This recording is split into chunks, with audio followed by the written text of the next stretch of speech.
Again. Yesterday I skipped. I was not ready for the news, but guys, things are happening in Kenya and looting is happening all over. That's why the gap between the poor and the rich is continuing to expand every day, we like it or not, I'm telling you. And so with time, we are going to have a country whereby we have the ruling and the subjects. Unfortunately, Smith talked about this thing, and I don't know whether we can see it, but it's quite clear. Yeah, because I've been looking at the following very closely these processes of auditing, and following Sifuna and his team when they go to different places. The results have been that there is something that is wrong, and of course we started with I think it was it Nairobi? No, Nairobi came up later. But when you look at those clips, for example, the interviews that were done in MARSABIT, I think I really showed them up. Now in MARSABIT, the governor was actually very much corrupt, having squandered a lot of money. Now recently, there was scandals in Mandera, I think, yeah, with the governor not able to account for how he bought, how he bought seedlings. He cannot tell the difference between seed and seedlings. Okay? So there was a very shocking revelation a month ago in Mandera, actually with the scandals of 3 billion that was lost. And in an interview, the governor of Mandera was not able to explain where that money went and what has happened. And of course, the other day we saw someone who spoke in a united opposition meeting indicating how corruption is going on and the fact that they are not able to explain some things. So the Mandera governor appeared in front of a whole committee, and I want you to just listen to this. Arose from the centralized nature of transport operation across various departments, particularly for ambulances attached to sub-county hospital for referral purposes, where the job cards and inspection reports are maintained and retained at the sub-counties and were therefore not available during the audit period. The motor vehicle maintenance records. Just a minute. Sergeant at Arms, is there a problem with the volume of the governor's device? Because it's not very audible.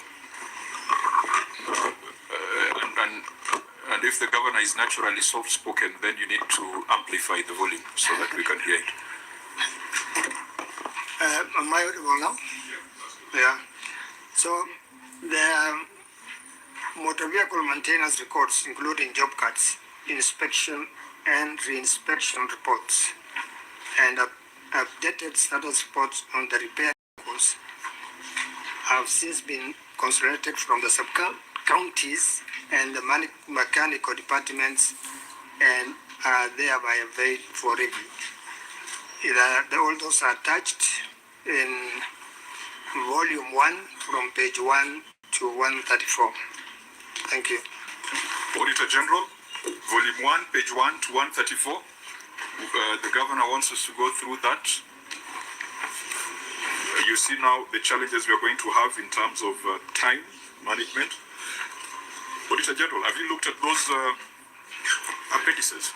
Thank you, Chair. We looked at the appendices, and as the governor said, during the time of the audit, these documents are not availed, but later they have been availed, and we look at them and we are satisfied.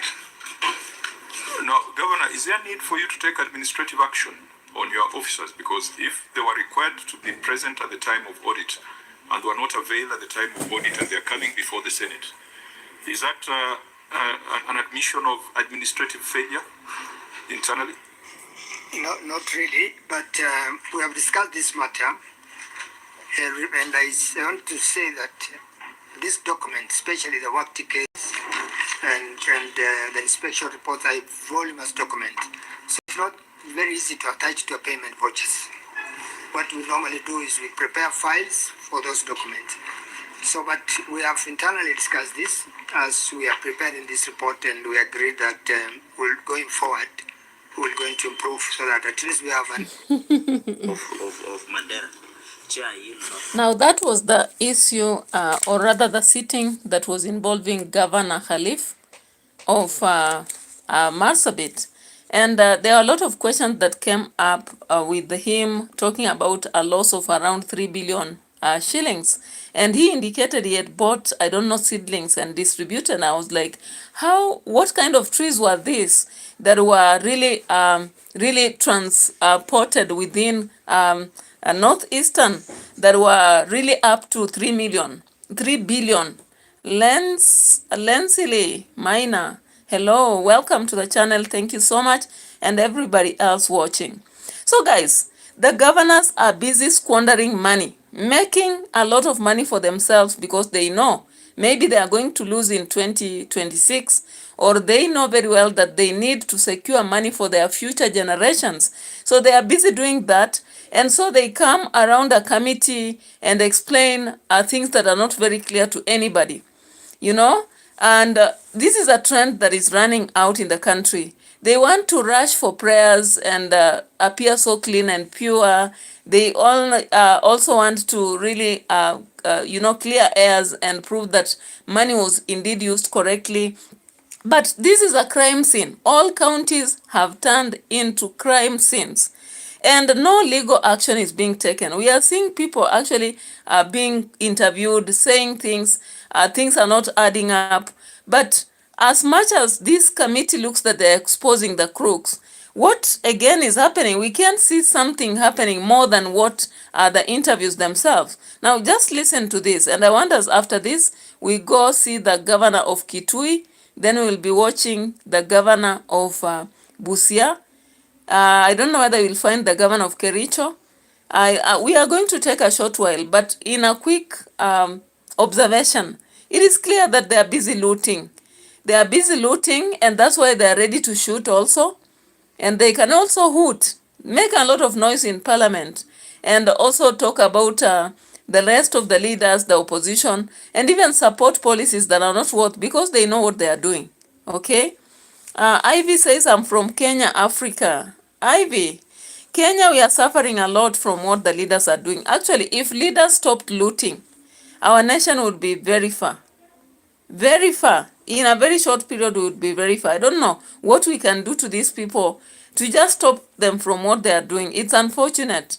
As Kenyans pay a lot of tax, as we buy stuff and what have you, at the end of the day, this is what happens to us. So let's listen to this. Thank you. So let's get Senator Sifuna's intervention. Just to request the governor's response. I hear him to be saying that the documents were in the sub-counties. Ivy is in Naivasha. Welcome. Let's go to that first document. Attached there. Thank you so much. Where is this Mwalimu Toyota Mandera Limited? Where is it located? They have branches in sub-county and they are located in Mandera. Just go to the first voucher, the payment voucher there. For 1.29 million shillings. Yeah. And the local service order. You know, the question is not about the vouchers, is the attachment, the job cards, the one Governor, the ticket. question is actually about the vouchers. That at the time of audit, you did not provide those vouchers. You are telling us? No, let's read the audit. Governor, you know you are the respondent, so you cannot interpret, you cannot read the question as mind. Allow Senator Sifuna to ask the question and you respond. We will move faster. Yeah, And will allow you to go for prayer. I want to read the question the query by the auditor so that we are clear. However, expenditure amounting to 13 million was not supported with motor vehicle work tickets indicating the details of the dates when the vehicles were in the garages. So these documents you have attached here, what are they supposed to demonstrate? I thought you are saying these documents answer the query by the Auditor General. They were not available at the time of audit because you said they were in the sub-counties. This first one, this Mwalimu Toyota Mandera Limited of 1.29 million, you have attached a receipt and a local service order and a payment voucher. Which one do these relate to? Which sub-counties is that was so far away from you at the time of audit? Senator, I say we have garages in all our sub-counties and all of them are pre-qualified. provide services. Yeah, so where is this one located? Where this first one? Alimu Garage. The payment, yes. Alimu Garage is located in Mandera town. So these documents were Mandera town. Which one now? Governor, Governor. Yes. You have started this meeting by asking us to be mindful of time and the date and the day of the week. Yes. I am still mindful of time and the fact that today is a Friday. Thank you.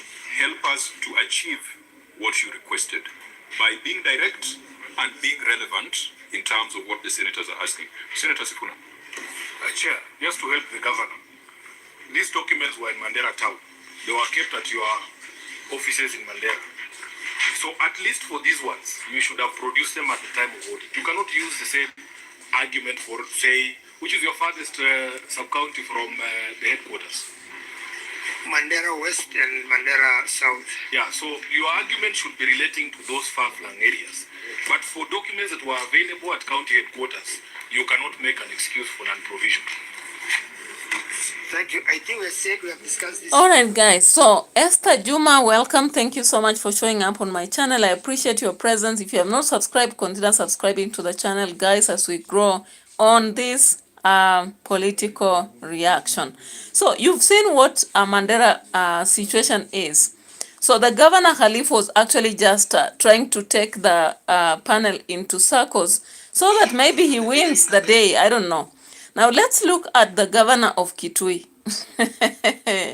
My goodness, my goodness. These people are stealing from us, but at the same time, they're insisting on tax payment, the tax whatever, filing, the tax, you know, everything.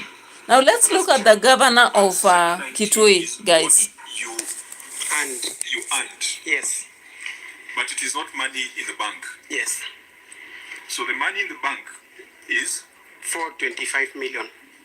so if you compare that with the prior year, how much did you collect prior year on cash?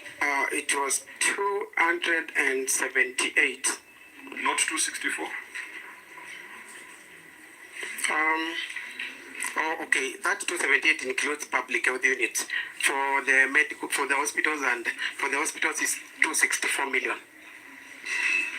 So in terms of real growth in cash, Yes. in terms of real growth in cash, your growth in revenue collected was not 479. It was about 160. You are take 425. You subtract 264. That should be. Well, that's 160. About 160. Yeah. Okay, so I think that's an important qualification because we were worried at that sudden growth on hospital revenue from 260 to 730, and I think what you have given is correct technically. Yeah. But you know, the problem the governor will have is how to explain why the money is not in the account because of this change of accounting. Now let's go back to CES. CES. Did you report on cash or accrual?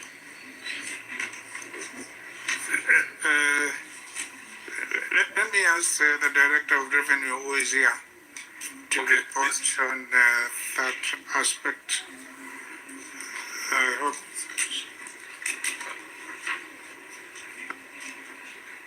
Is it the same gentleman or someone else? She's a lady judge of revenue. Through the chair, it is on cash basis. It's on cash basis. Yeah, what is in the account? Actual collection. Yes, And how much did you collect in CES? 24, 25, Yes. 36 million, around 36.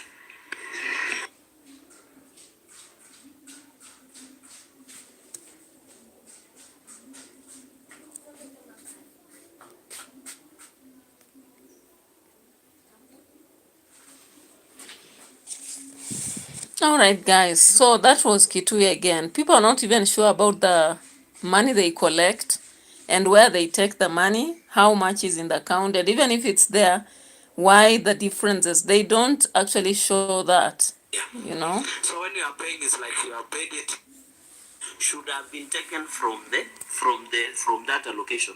So my concern, Governor, is there a legal framework that guides your emergency situation within the county?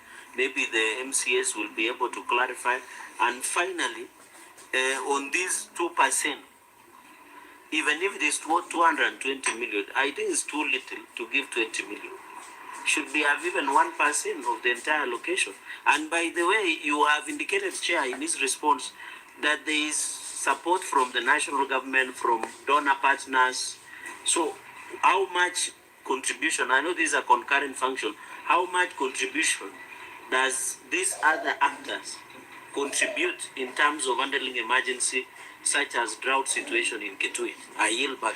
Okay, honorable members, we can allow the governor to respond so that we go to the other issues that have been cited in the report. If I may just respond to the last one about what other partners contribute, it all depends on the situation. Because we meet, we make assessments, and the partners will make pledges depending on the situation. So you can't give a specific figure at a given time.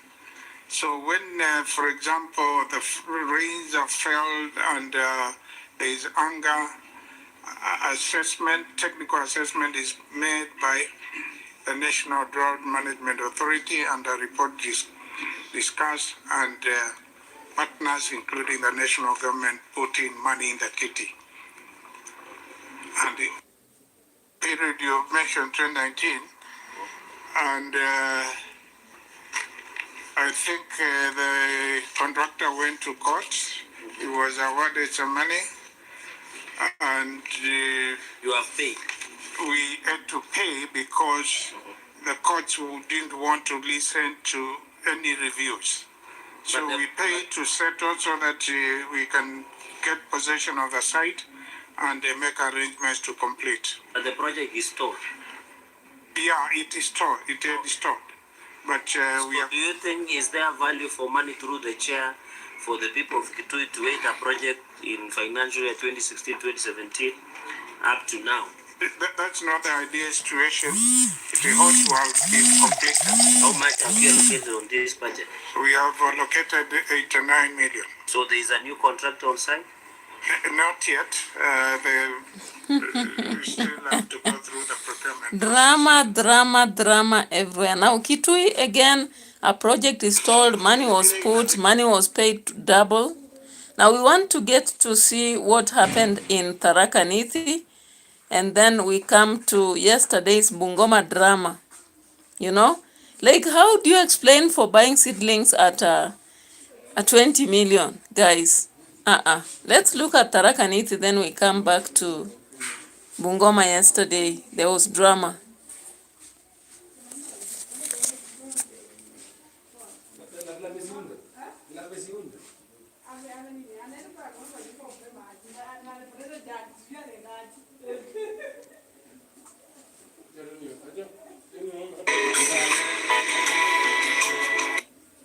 Today, he knew that we had a meeting that was starting at 10 a.m. And indeed, this committee has been sitting in this room since 10 a.m. And we have considered other matters, and we have gotten to the point where we needed to consider the report of the Auditor General on Tharaka Nithi.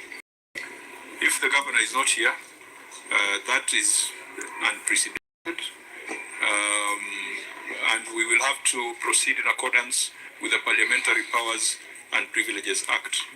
Now, before we give directions, and again, we don't need to address an empty chair. I think we just go to the substance and give directions that will ensure the governor appears before the Senate for accountability. Senator Jirake. Chair, let me go first. Chair, when you look at the financial statements number 29 of Tharaka Nithi, we were ready to proceed. And I think, Chair, when we invite governors and the entities, our meetings start from 8 a.m. to 5 p.m. There were two entities, Kitui and Tharaka Nithi. Chair, under Article 229 of the Constitution Republic of Kenya, Parliament shall consider the Office of the Auditor General report. The decision has been reinforced by the courts that we must conclude and table our reports by 31st March of every year under consideration, Chair. So this was a constitutional obligation, Chair. The contempt of Governor Mutomi Njuki and his delegation is very unfortunate. And if it seems Parliament has the powers of quasi-judiciary of the High Court, we must make serious consequences against the government. And I want to... Yeah, so you see the governor of Nithi, Tharaka Nithi, Governor Mutomi, actually had to disregard turning up for the meeting. Now, yesterday, this committee was in Bungoma. So let's see the drama in Bungoma during this accounting. I think it was yesterday, right? Yeah, so let's just check on Bungoma's controversy yesterday. It was so funny. So Lusaka was actually unable to explain how a Christmas tree, a Christmas tree is being bought by millions. My goodness. When I look at this, I just laugh because it's like the people who are leading us just see money as papers and they can steal it, use it for their own personal purposes, even when citizens are suffering, even when things are stuck, you know. But they keep complaining about money, we don't have money, they don't even pay people in time. So let's look at this as Governor Lusaka actually appears before the Senate committee. Chair, maybe that I noticed that this lack of documentation is a very serious issue. But I don't know, maybe, Governor, as you answer, have you done capacity building in your second and final term? Because Section 62 of the Public Audit Act is very clear that a non-provision of documentation is a serious offense. If some of this documentation, like the issue of impress, the issue of VCD, the issue of a number of them that has been flagged by Office of the Auditor General, they would not have been escalated to the T8 issues that is before the Senate.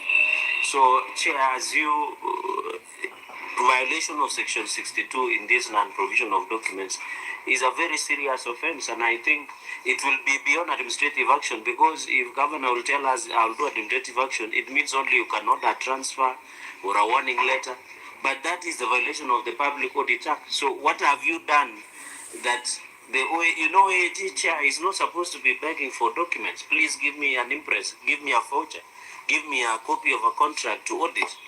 An audit is a process, it's not an event as by the law. And Chair, we are not here to audit, as you have rightly put it, under Article 229 of the Constitution. We are just here to consider and make recommendations.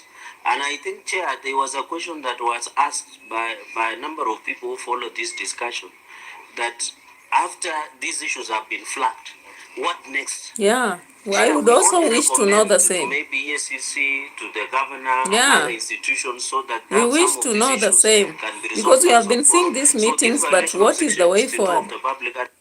Appended here because it was a substantive audit query. Recruitment without approved staff establishment. It was not put. I think it has not been put. So it means that that matter is unaddressed, because the auditor had queried that you didn't have a staff establishment, it had not been approved, but in your response you are saying you have it.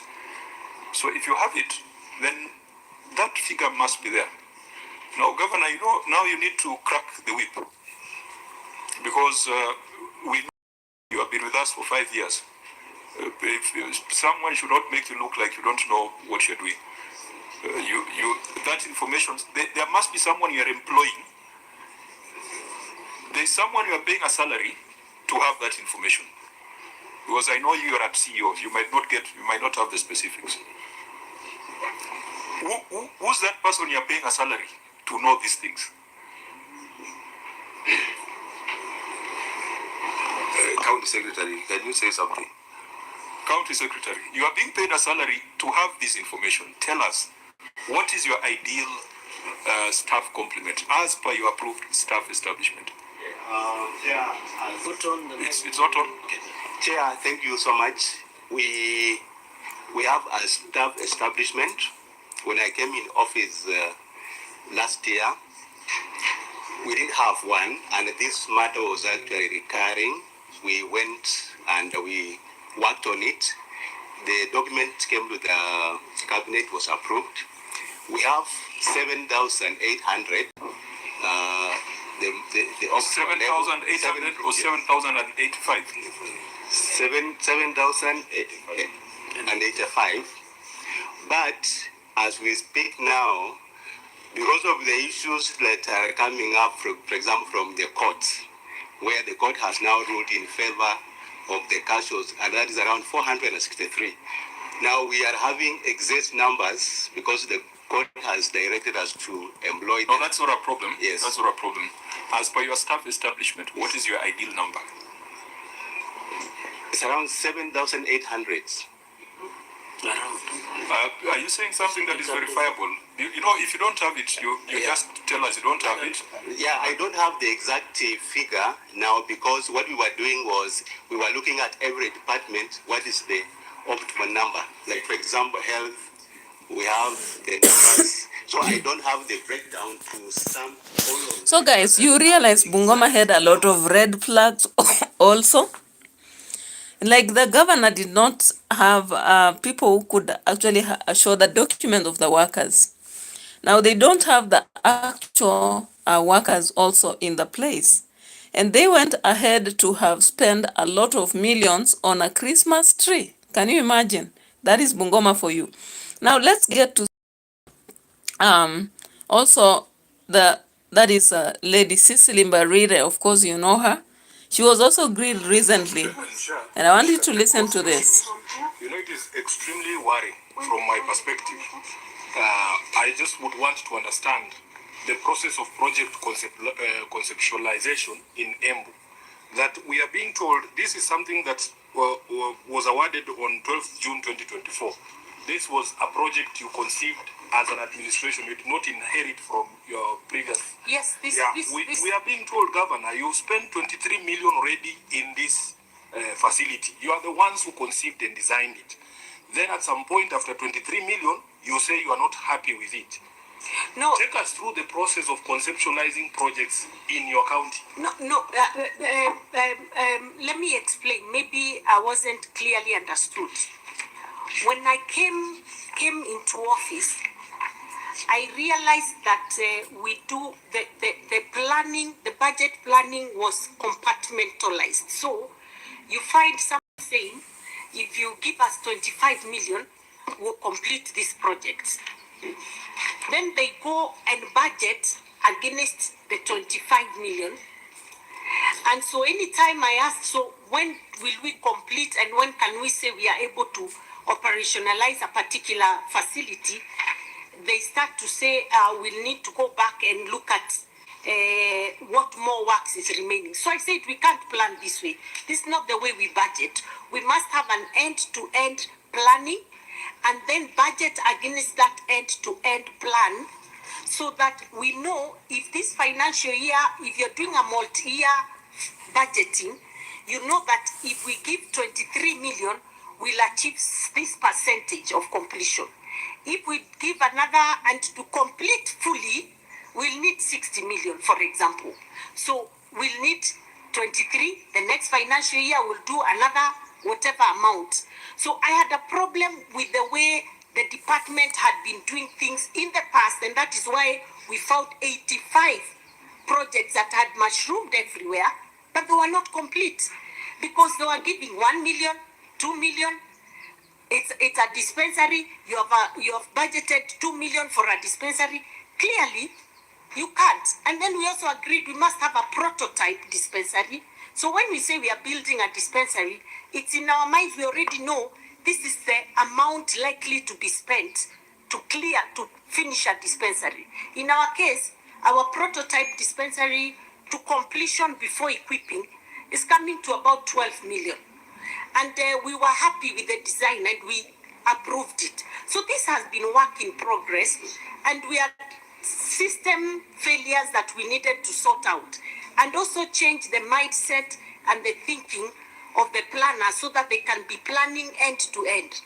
And so part of the reason Governor, part of the reason I stopped Gategi was, number one, I wasn't comfortable with what it is they were saying they would achieve with the first 23 million. So I said, even before you finish that first phase, can I see exactly what it is you're going to do with this money?